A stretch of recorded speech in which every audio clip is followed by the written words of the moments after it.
Grandmama used to pray, oh Lord, please save them from the evil snares and all the dangers that entangle.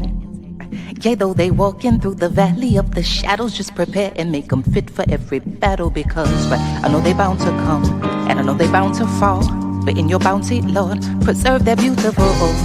Right, we still surviving off of grandma's prayers, surrounded by the jungle and the lion's den. Tread light, cause these traps is inconspicuous. They hide right in plain sight, thinking we don't see them when they linger. Look right beneath the surface, then leave a trail of corpses. Crisis, prices, your life a disposable commodity. Like living in this fantasy, conditioned to believe that the system even cares whether selling CDs or walking or driving or reading. Look, they don't even need a reason. It's just you breathing and being black. When it's such a pretty fall, it don't seem like we falling at all, at all. It's just a GMO dream, where things are never really what they seem. Please cue the violins, tell them just to play me something pretty, cause this gritty city got me screaming bloody murder. So they got me screaming. This gritty city got me on some. Look, get your hand up on my pocket. Distraction, so lazy they use the same tactics. Like condom with some trinkets, just don't let them get to thinking. That light bulb gets a blinking. You know niggas and ideas. Oh dear, my dear, you may not know me, but I know you very well. Foresight, they say hindsight is 2020. Well, tell me something, we gotta see that history is on repeat. And maybe it takes a beat and a melody to speak a little louder than the message in the clouds or the essence in the air. I swear, my God is just so clear that a system driven by fear can never give us nothing but more of the same things. Oh, when it's such a pretty fall, it don't seem like we falling at all. It's just a GMO dream, where things are never really what they seem. Please cue the violins, tell them just to play me something pretty, cause this gritty city got me screaming. It's murder. Got me screaming, got me. This gritty city got me on some.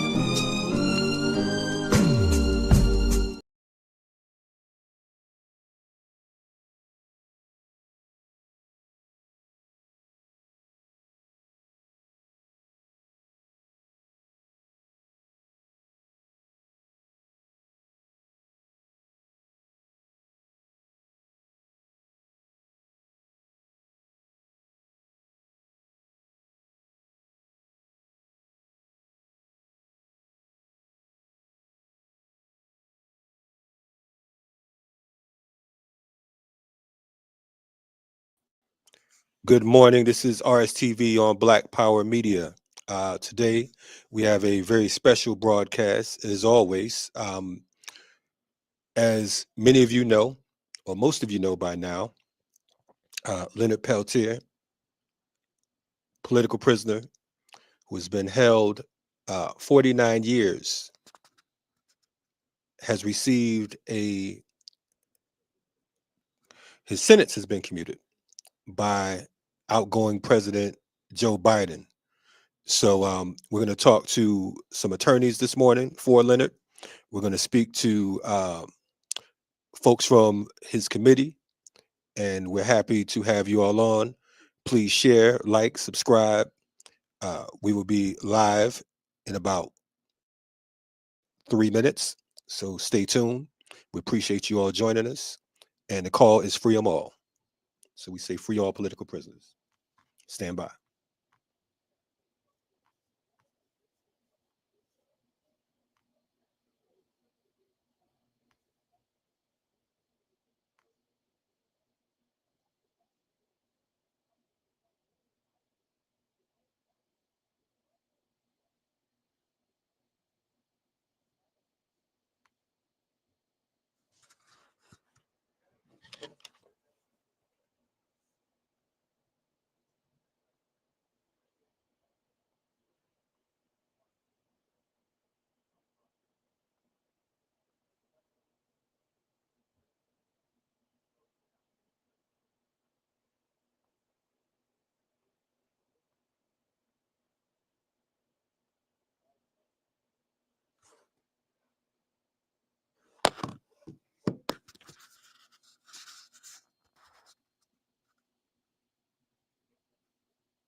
Peace, good people. This is RSTV. We're live on Black Power Media. Can everyone hear me? Thumbs up if you can hear me. Okay. We are joined today on a glorious day, a beautiful day, a day that many folks thought wouldn't happen. Um, as critical as we've been about the state, we will remain critical, but today we want to celebrate, or shall we say, congratulate our brother Leonard Peltier, who's been on ice literally for the last 49 years. February 6th would have made 49 years. And of course, we know that his sentence has been commuted by outgoing President Joseph Biden. We're joined here today by some of my favorite people, a number of different good attorneys who've been working um, tirelessly, endlessly, on behalf of Mr. Leonard Peltier. And so we're going to talk to the attorneys. We're going to introduce the attorneys. And then we're going to bring on some of the members of the Leonard Peltier Ad Hoc Committee as well. So how you guys doing today? Right. Yeah. Okay. You guys looking like you've been working hard. Yeah, absolutely. No doubt. So what I would like to do is I'd like to start off by introducing you all for folks who have been under the rock and haven't been following Leonard Peltier's case. We want to start off with Leonard Peltier's lead attorney, Jenipher Jones, and then we will go clockwise. You can kind of tell us about who you are and what role you play in this particular case. Sure, absolutely. Thanks, Kalonji, for having me on, and good morning, everyone. I'm Jenipher Jones. I lead this case along with Leonard's case, along with Moira Meltzer-Cohen, and I work here with Chase. We were working on release mechanisms for Leonard, a dynamic set of release mechanisms, and grateful to work with them both, and of course, honored to work with Leonard. Right on. Okay. Moira Meltzer-Cohen. Good morning. I'm Moira Meltzer-Cohen. I'm here in beautiful, chilly Manhattan today. I came on to Leonard's case specifically to support the parole efforts, which was just the honor and gift of a lifetime to work with this team and to work with Leonard. And of course, his parole was denied, and we appealed, and we were putting together more materials to put before the court to continue to plead that case. And we're very pleased and relieved and grateful that that is not going to be necessary. Right on. Chase Iron Eyes. Good morning. Kola Yuha Ichichab. I greet you all as friends. My name is Chase Iron Eyes. I was born into this dynamic of being targeted, being from a family that is on the receiving end of politically motivated actions. And I learned about Leonard Peltier as a kid. And I remember it was 1991, I believe. I was maybe 7th or 8th grade. And I remember a non-native man, a European American man, came to my mom's house, and he had free LP on his license plates on his little brand new sports car. And he came and was trying to ask my mom questions about what happened that day on the Jumping Bull property. And I remember this man, his mannerisms, the way he spoke, and how he was collecting intelligence. I didn't know it at the time, but my mom was like, that's an operative. That's somebody, it's why we don't discuss certain things on the phone. That's why I don't want you calling me on the phone. Just the trauma, the apprehension of growing up in a security culture like that. I didn't begin working actively as an attorney for Leonard until maybe 2018, somewhere around there. I went in to visit him, and just the way that his spirit is indomitable, and I don't know how he kept it together. all these years. I don't know how. When just when you hear those doors at Coleman clank shut, and it shocks your conscience, your soul, everything. And so I've been in and out professionally since 2018, and I'm so glad to meet Mo. I know Jenipher. Good to meet you, Kalonji. This there's no words really that we can put on what just went down. And so I've been trying to make myself useful for political strategy, media strategy, and of course legal strategy, which will continue. Anyway, good morning. Very good to be here. Right on. Good morning to you. So, thank you, Chase, Mo, and Jenipher. I want to, again, we're all ecstatic. Back in June, I believe it was, towards mid to the end of June, everything's running close together. I had the opportunity to witness the work of folks like Jenipher Jones and Mo down at Coleman, down in Florida. We were there for his Leonard's parole hearing.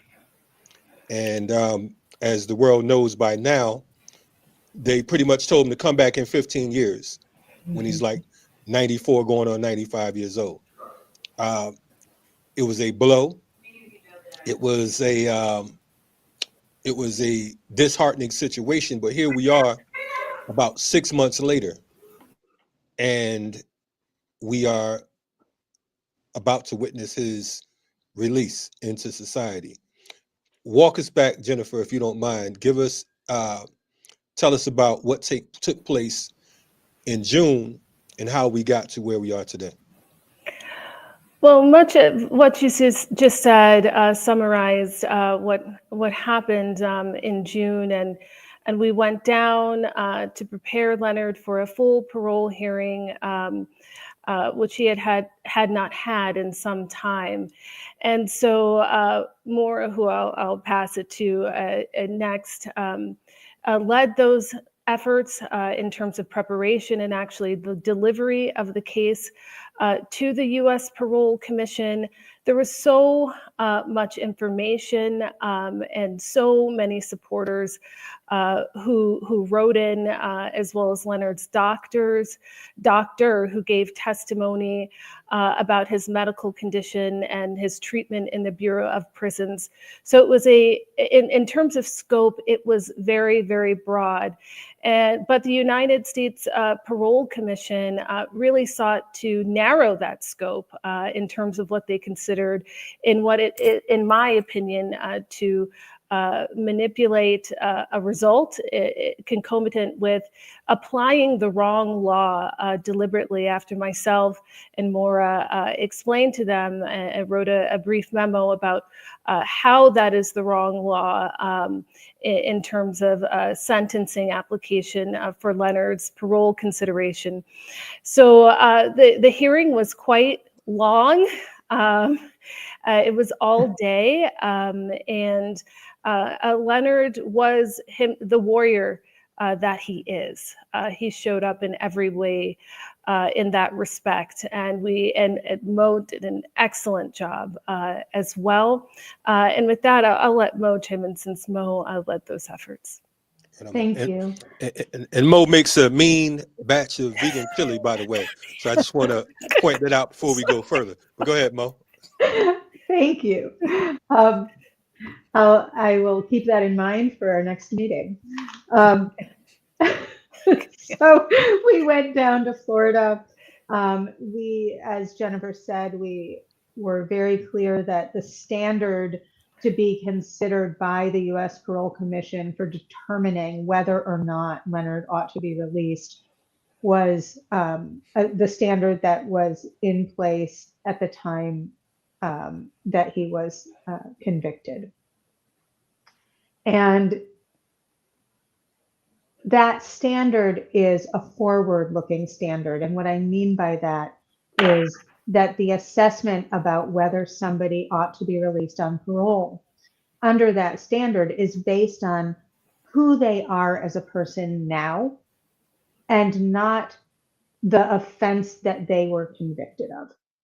And the U.S. Parole Commission made every effort and was very plain about their intention to apply that backward looking standard, right? Not to say, we'll look at who Leonard is now, we'll look at who Leonard has become, and, assess whether or not he is in fact in any manner a danger to the community. And rather than doing that, they focused almost exclusively on the details of the offense, which in any case, Leonard has always maintained his innocence of. And there were just a lot of things that happened during that very protracted parole hearing that made abundantly clear that under no circumstances was the United States Parole Commission taking seriously the possibility of releasing Leonard, which was, very disappointing, but it was also clearly contrary to their own regulations. It was clearly contrary to the law. It was clearly contrary to the Constitution. And the determination that they made to deny Leonard's parole was clearly inconsistent with all of the facts that we put before them, which had to do not only with Leonard's history as a warrior and protector, but with all of the good that he has done. He has done more good in his 50 years in confinement than most people are able to do in a lifetime of liberty. This man is so devoted to his people. He has worked so hard and given and given and given. And he has lived with such integrity. And it was very clear, we have a long record of other parole hearings and other parole commissioners saying things like, look, Mr. Peltier, if you were anyone else, obviously we would release you on parole. If under any other circumstances, looking at all of the good you've done in the world, it would be a no-brainer. But because there has been so much political pressure, as I found looking at this case, the FBI has a very long but inaccurate memory, right? And so they have cultivated and maintained this fiction that Leonard Peltier is the big bad who killed these two agents, notwithstanding the facts, notwithstanding the evidence, notwithstanding all of the constitutional flaws of the case, all of the dysfunction, the manufactured evidence, the coercion of witnesses. They are still hanging on to this narrative that Leonard Peltier is this bad, evil man, cold-blooded murderer, right? That's the language that they keep using. And they have brought to bear so much pressure throughout the years that he's never had a real chance. And the United States federal government, as has been the case with all of their dealings with Indigenous peoples from the beginning, has not felt compelled to act with any amount of integrity.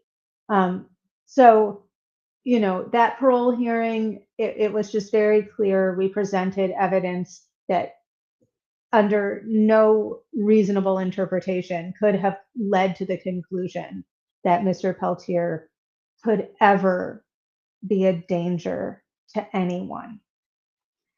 And nevertheless, they denied the parole. So, I don't want to give anyone in this government too much credit, but it certainly was a tremendous relief to know that finally, after all of these decades, somebody had finally decided to do one right thing in this case. Right on. We definitely appreciate your words, Jenipher and Mo. Again, just seeing the process and the work that you all put in, it was an incredible experience. And, being invited to be on the legal team, that has been an experience. And to, here it is, MLK Day, and, and of course, the sinister Trump was walking into coming out the gates of hell to, hold his seat down, and all of a sudden we have this confirmation that Leonard's sentence had been commuted. Chase, I want to ask you because, of course, on the internet, folks have questions, and that we have more attorneys without law degrees than we actually have attorneys. Um, I want to ask you, for folks who don't know and who are uncertain, the difference between the sentence being commuted and a pardon, because we know that Leonard has not been pardoned. So if you don't mind kind of clearing up as to where this stands, this case. Yeah, that's a big it's a huge, monumental, very welcome step in the right direction. Commutation of a sentence to house arrest. So essentially, it's just like parole or probation or being on paper. Leonard's still going to have to. He's probably going to have a residence approved, and there's going to be he may be have to be at that residence for certain times. Usually from 8 to 10 p.m. to 6 a.m. He might have to wear an ankle monitor, and that's the primary difference. Is you're not really free, but I'm telling you, like, we're celebrating, like, we are up in arms. We have no words. Leonard's going to be able to be in his own home. Leonard will be able to have us build a sweat lodge behind his house if he wants. During those times, what do you call it? Dakawaka Chimpi, inshallah, this summer when we do the Sundance ceremony, Leonard will be able to go to those. He can smudge whenever he wants. Somebody can come and load their chanupa for him, the sacred pipe that's part of our religion. So it's going to be a completely different world. But we fully understand that they were able to pull this off for almost 50 years, almost twice as long as not these particular people, but those same forces did this to Nelson Mandela. They caused generational trauma, and they've actually committed crimes to illegally imprison Leonard Peltier. They committed crimes.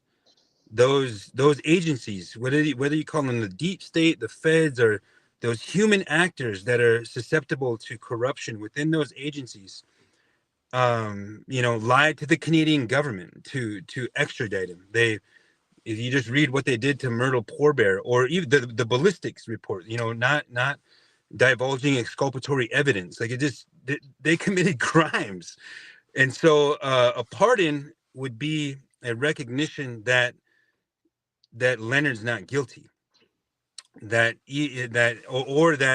circumstances have changed so much that it's not appropriate for society to put this mark on a man of aiding and abetting murder, or just the public perception of murder, of two FBI agents.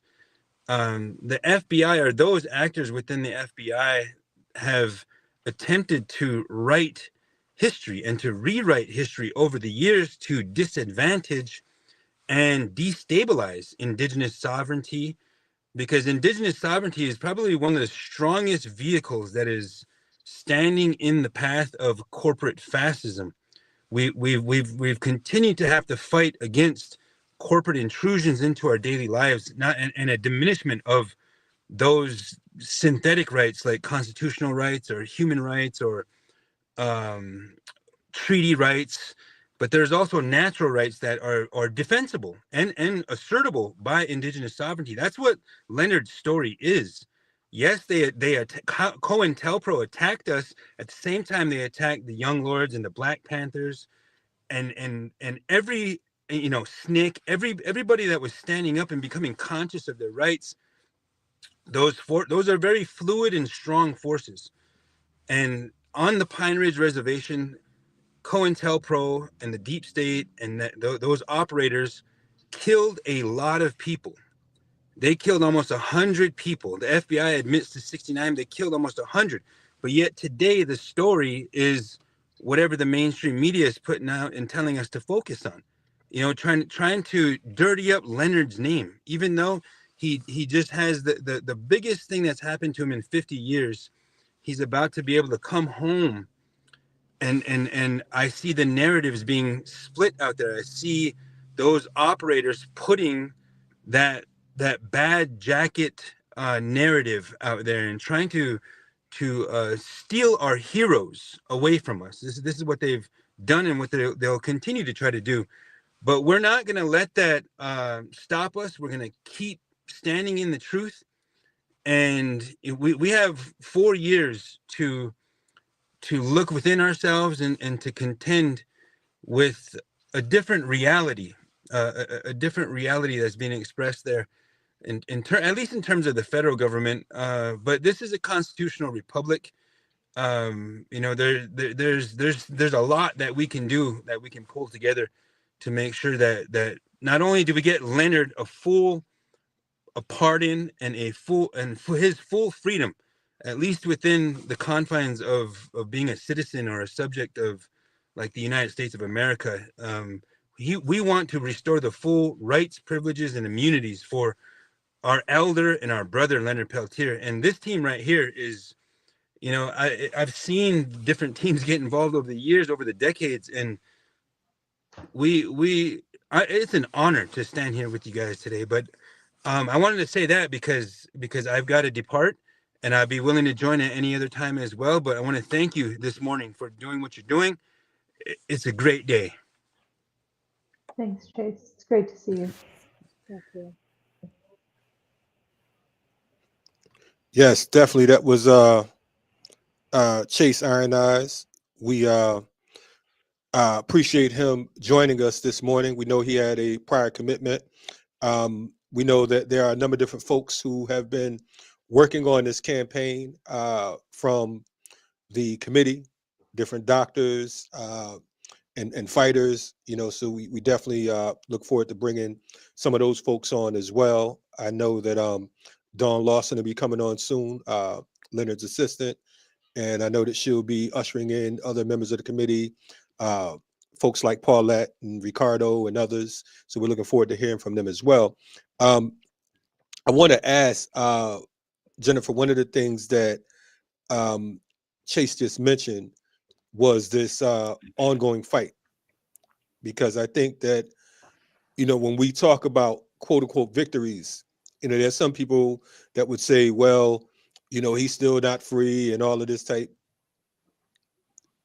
I'm trying not to curse as much, but yeah, a lot of folks would be, the internet, they have words and they have things to say and all that. Of course, in talking to Leonard, this is in line with his request to be home, to be amongst his grandchildren, to be amongst his family, to be amongst his community. I want to ask you, what could the people expect? Because I know that Chase just mentioned, fighting for a full pardon and so on and so forth. Are there any plans that can be discussed right now? And are there some things that, everyday people, some of the viewers or whatever, what can they do? What can we do? And what are some of the plans, if you can share? That's a good question. I will say that the fight against repression always continues, government repression. But in terms of next steps, what I can share is that we'll be examining the terms of release for Leonard in his home confinement, and then be able to decide from there.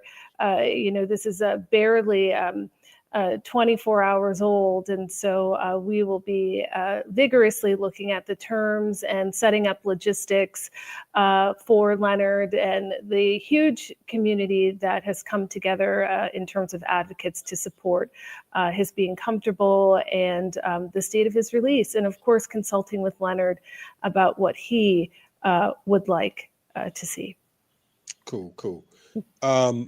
Mo, are there any ideas on quote unquote release dates? Or, I know that we're just hearing that we just got the news. Folks want to know, when is he coming home? Is there any updates or anything that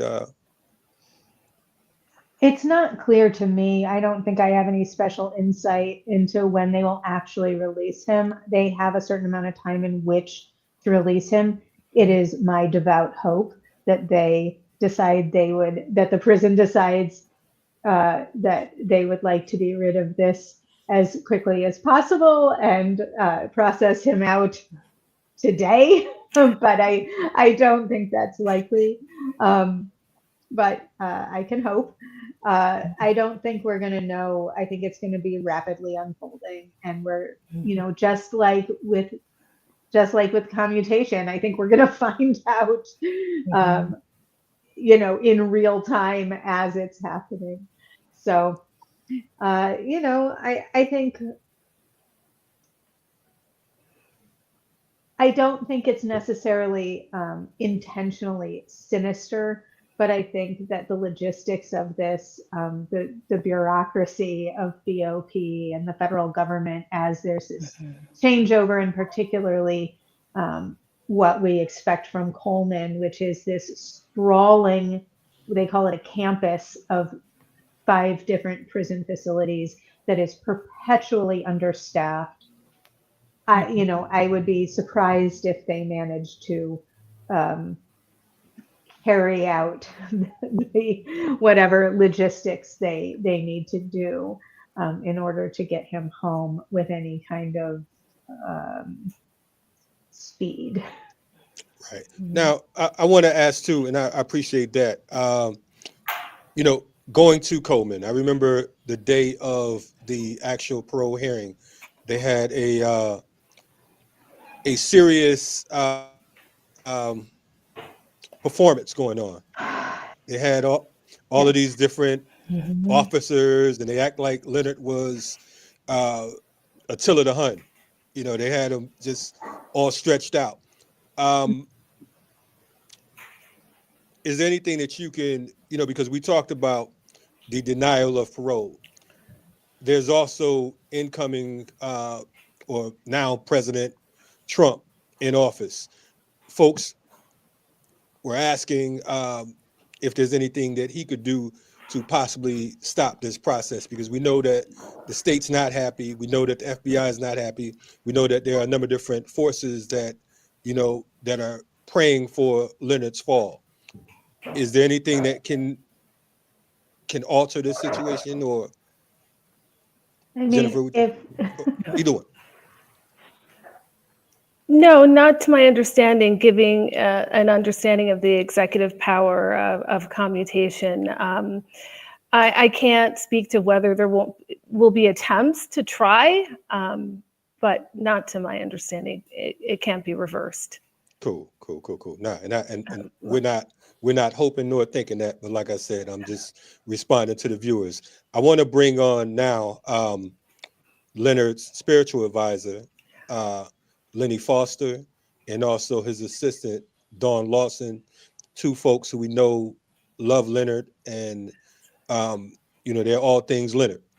And we want to hear from them and talk about some of the work that they've been doing. Lenny Foster, how you doing today, Elder Lenny? Thank you. Good morning to all. Good morning.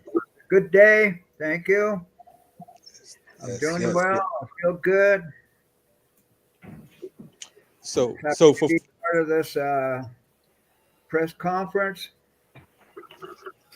I know Leonard is very happy, very pleased, anxious to be released, to go home. And we all are happy that our prayers have been answered, all the hard work that's been done by everyone. And it's been a long 50 years. It's been a long haul. I personally feel I did time with him. So it's been very extensive, exhausting.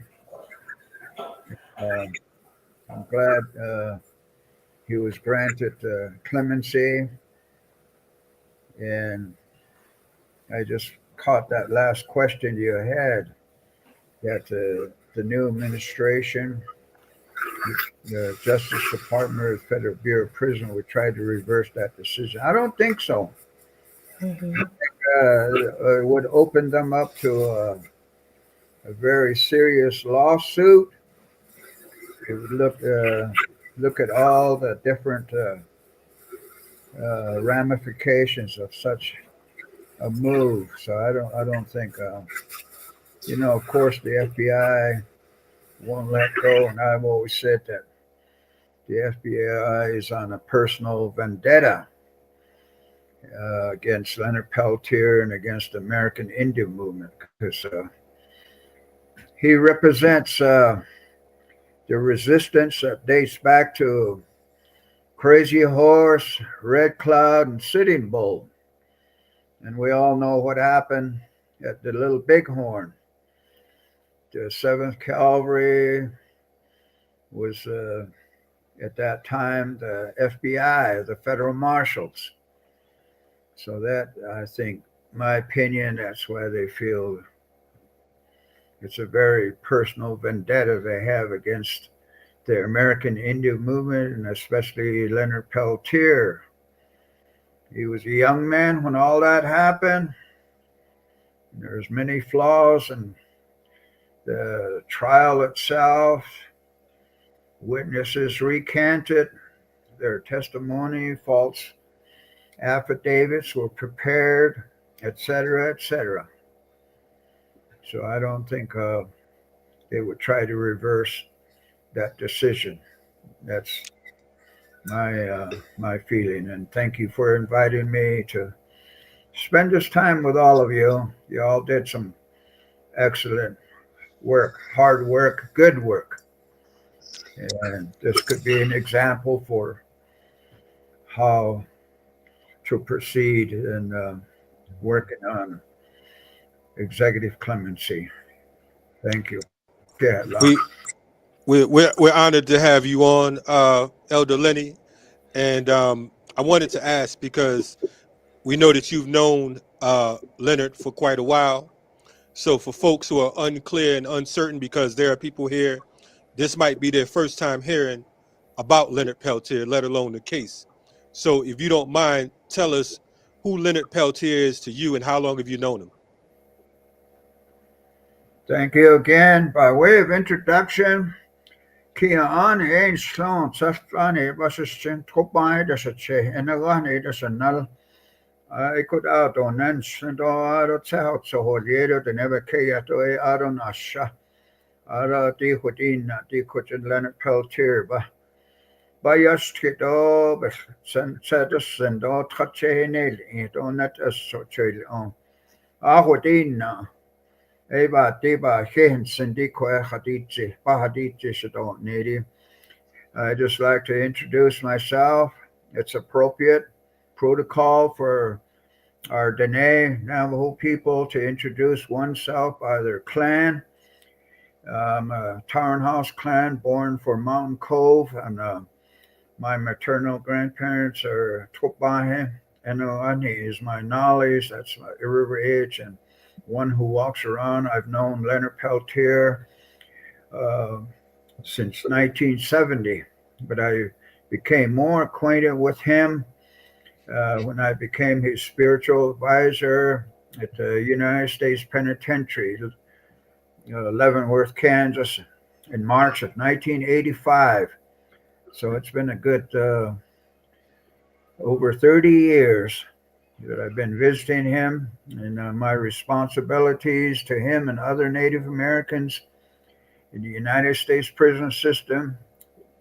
The United States Penitentiary, Leavenworth, Kansas, was to provide him with spiritual support. I conducted the sweat lodge ceremonies for him and ancient cleansing and purification ceremonies of the Indian people. I also prayed with him in the sweat lodge and smoked a pipe.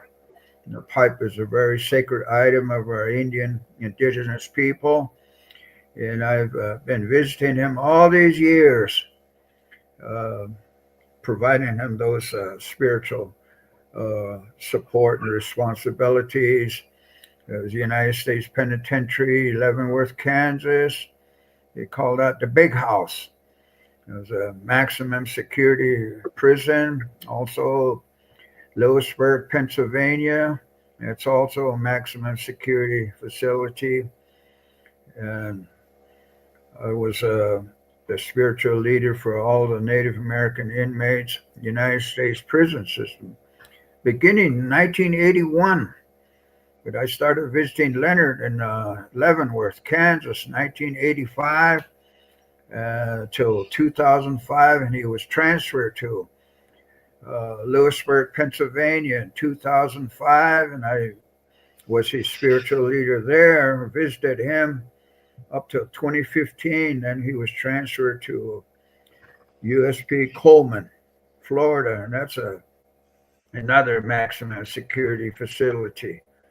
And these are very heavily maximum security facilities that I mentioned. And he's always been treated as a maximum security person. So that was one reason. That was the sweat lodge and the pipe ceremonies and visiting with him, praying with him. That was very important for his sanity, his humanity, and he's a very bright, intelligent person. He's up in age. He's 80 years old, and he's been incarcerated for over 50 years, a long time. And we were all part of this movement. We were young and idealistic. The movement, American Indian movement. And he's an icon, a revered elder, an excellent painter, very intelligent, very well read. Like I said, he's anxious to go home. There have been many people and organizations that have supported his clemency efforts, and some of the people of the ad hoc committee, the attorneys. I'd like to make special mention to two people that I've worked very closely with. Dr. Jehan Elbisi, a professor at the University of Massachusetts. She had many contacts that I was in contact and utilized. And also Peter Clark. Peter Clark was a young man who ran the Peltier Defense Committee for years out of Albuquerque, New Mexico. Don Lawson, Paulette, Red Emma Rabadou, and their attorney, the two attorneys there, Ms. Cohen and Jenipher Jones. Thank you for your hard work. And I know Leonard appreciates it. And we feel that our prayers have been made. I'd like to make special mention to the National Congress of American Indians and the tribal leaders for their support, and the NDN Collective, the young Native Americans, a new generation of activism, and they very involved. Nick Tilson, my best regards to you and your colleagues and young activists there. I know that they're going to have a big hand in making his helping him with his transition back into the community. And I know that his Turtle Mountain band of Chippewas are looking forward to, his relatives are looking forward. His grandkids, great grandkids are awaiting him and to be back in the homeland. So that's how much I want to say at this time. Thank you for that question. Right on. Thank you, Elder Lenny, for the comments and advising us. I want to bring Dawn Lawson to the stage. Dawn, welcome again. Dawn's been rolling with us for a while. Dawn is Leonard Peltier's assistant. She's been serving as his assistant out here on the grounds, and she's also from the Leonard Peltier ad hoc committee. I want to ask you, Dawn, we know that there's been a number of Leonard has had different issues, medical ailments, etc. Can you tell us about that, but also tell us how folks can continue to support the Leonard Peltier ad hoc committee? I'm stunned, and I am thrilled that Leonard is going to get medical care. he needs so many things, but his eyes need addressed immediately. It's a simple surgery, but if he does not have the surgery, he's going blind, and that could be permanent. His eyes, the aortic aneurysm, his shoulders, I am really hoping they get him to the hospital immediately. But one of the things that has crushed me is Leonard is a reader. He absorbs information like you would not believe. He is an innate teacher. He loves learning things and then passing them on. It's what he does. His grandson went to visit him a year ago. He stayed for years to visit him and bring his great-grandson and some other kids. The prison told him they were good to visit. By the time they got there, they were locked down indefinitely again. And Leonard needed those visits, but those kids needed that visit. You know, Leonard passes knowledge down. That's what he does. And he's going to get to read. He's going to get an eye surgery. We can get him a computer where he can read books on a tablet, make the font as big as he wants. And Jennifer was telling me this morning, he can look out of the window and see the snow coming down. You know, I've been working on a book for a while. Every book you need to write at least twice. I wrote it once, I tore it apart. I'm almost done with it now. I need to write it the third time because the goal is to get Leonard out. He's getting out. He's getting out. But the work has just begun. There is indigenous genocide is still very much alive and well. Leonard calls it death by statistics, and I'm sure you all know what we're talking about. We have a webinar planned on the 25th. Ward Churchill, not Suseato, and Tracker Quinones will be talking about Leonard facing death by incarceration. He actually faced it down. We have to change the name, but we'll be talking about indigenous genocide and about the criminality of our legal system.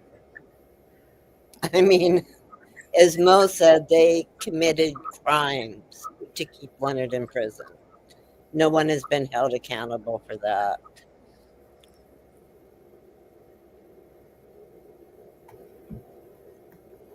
We are going to take our marching orders from Leonard, as we always do. You know, we'll find out what he needs. We will put it out there to the public, and we will get it to him. You know, the man's been in prison for 50 years, and I'm just hoping that people really understand that he's going to need some time to himself occasionally. But, you know, that's beyond my control.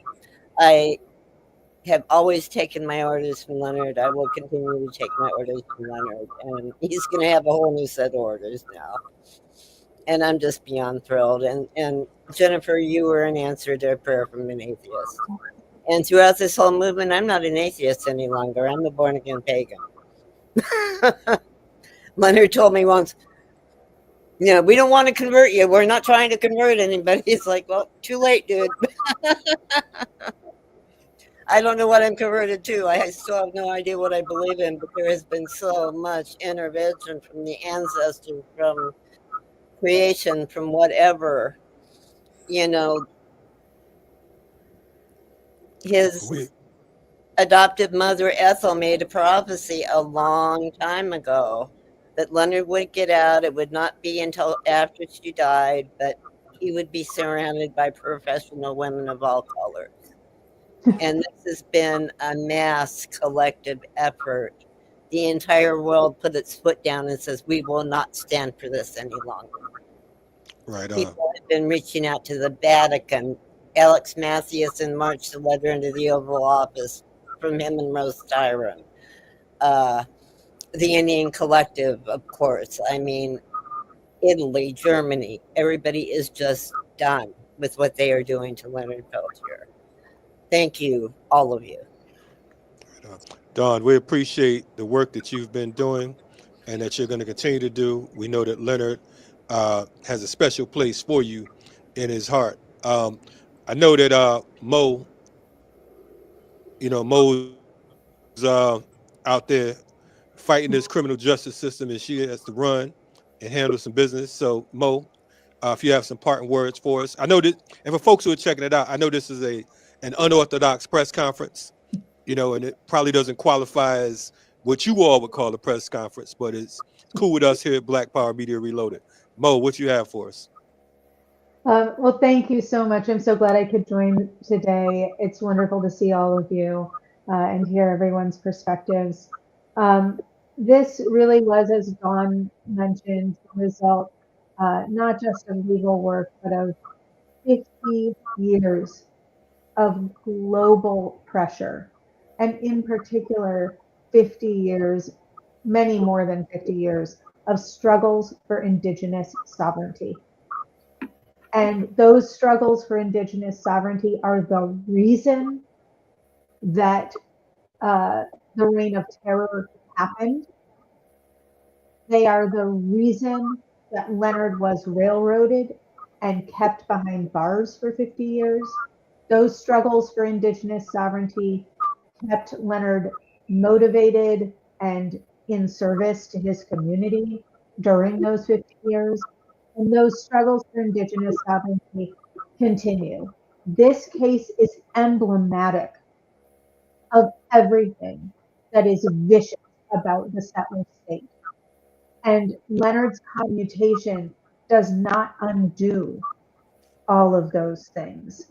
And so he is going to be released back into service, back to his ancestral lands, to continue those struggles for Indigenous sovereignty. So as much as this is a huge win, and I'll sure take it,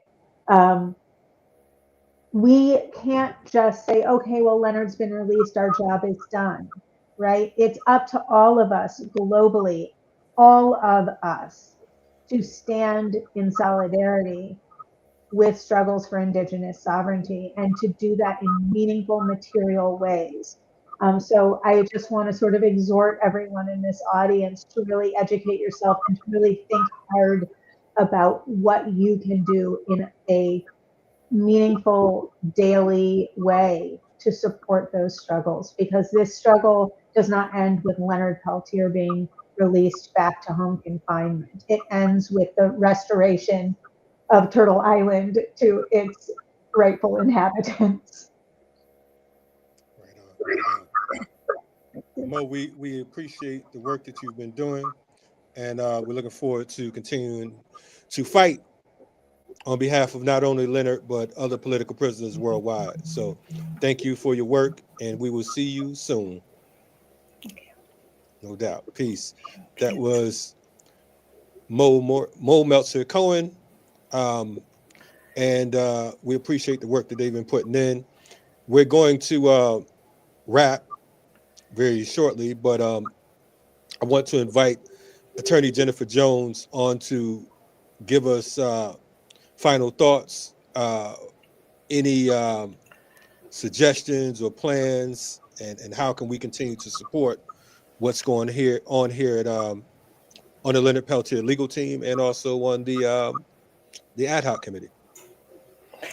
Well, thank you. I just wanted to say that I certainly concur with Mo that the struggle for all colonized people continues, all colonized communities. And I certainly wanted to give thanks to the ad hoc committee. It is tiny but mighty. It has stayed strong and true to Leonard's words. Mumia International, the Indian Collective, the Uhuru movement, so many others, but especially Robert Gifford, who really did an amazing job in working with the clemency. I'm very grateful to him and consider him a colleague for sure. In terms of staying involved, please stay connected with the ad hoc committee of ways to support Leonard, what's coming next. I imagine that there will be a lot of information coming out about how to support Leonard in the best way possible. And thank you, Kalonji, and you're a committee member, but you've done, and a legal team member, you've done so much to support Leonard. Thank you. It is an honor. Good people, share, like, subscribe. This is the first official word that you've gotten from the attorneys from the legal committee. We'd like to thank Elder Lenny Foster for being a true comrade and friend to Leonard throughout the years. I know, I can only imagine, because we've been following the case in the campaign before many of us got on the committee, right? So I want to salute you for being consistent in your work and your efforts, and also folks who weren't named. I know the Indian Collective has been mentioned. Definitely shout out to them and salute to them for making sure that Leonard will be taken care of, will be safe, and will go back to an actual community. So we appreciate their work. We appreciate some of the folks who aren't on the call right now. I know that Paulette is somewhere in parts unknown, but I know that work has been great. Her and the Jericho movement. Shout out to Dr. Ricardo Alvarez, Dr. Renee, I'm forgetting his last name. Morrissey. Look at that. And so many others. Susie Bear and Tracker. And if I'm forgetting anyone, my little brother Isaac, who's on this platform. Yes. If we're forgetting anyone, those known and unknown, we say continue to fight, continue to struggle. Not only on behalf of Leonard Peltier, we have Imam Jamil Alameen, formerly H. Rap Brown, who is again sick himself. He's 81 years old. We have Mumia Abu Jamal, who just turned 70. We had the opportunity to visit him earlier last year. Fight for him, fight for them, fight for folks like Joy Powell, who is currently in prison. Fight for folks like Fred Muhammad Burton. Fight for folks like Joseph Bowen, Kamal Siddiqui, and numerous political prisoners out there, known and unknown. We have to, as Chairman Fred would say, dare to struggle, dare to win. And if you don't dare to struggle, then goddamn it, you don't deserve to win. This is Black Power Media Reloaded. Make sure you like, subscribe, share the work that we're doing, share the content, and long live Leonard Peltier and all political prisoners and freedom fighters worldwide. And thank you, Lenny. Thank you. Thank you all. Free them all. Free the land. Free them all. Free them all. Thank you. So next time, RSTV. RSTV. Thank you. Okay, that's fine.